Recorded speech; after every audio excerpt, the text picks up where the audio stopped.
Are you stealing time? Are you guilty of time theft? Time theft has been around forever. Maybe not in name, but the idea is not new. At its core, time theft is when an employee is at work but not actually working, or they're supposed to be at work but they aren't.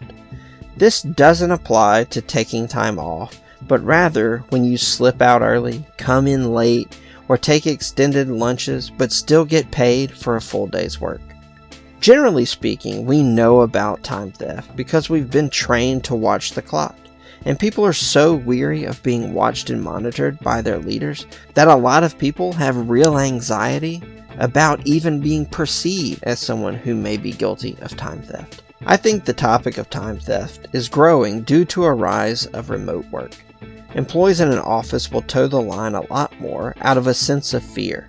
They are visible to the company and their bosses, so skipping out early, coming in late is a real risk for them. Remote workers, on the other hand, don't have that pressure from visibility. They're out of sight and possibly out of mind at times.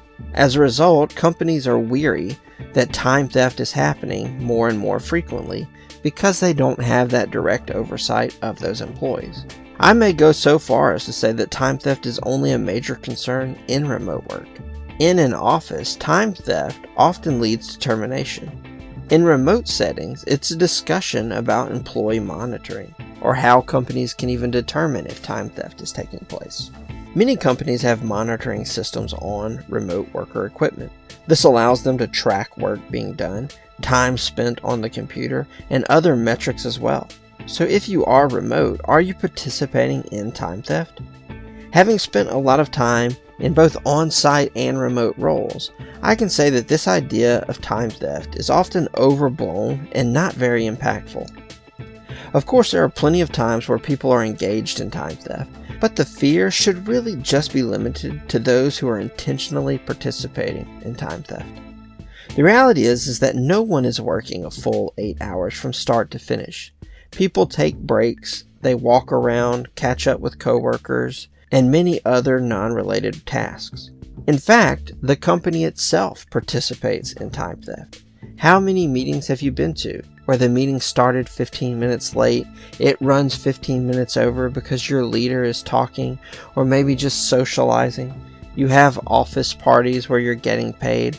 The reality is there's so much time eaten up during the course of a normal workday that you're not actually working, and yet there is no fear or worry about that time. This is true of remote work as well. The main difference is what you spend that time doing.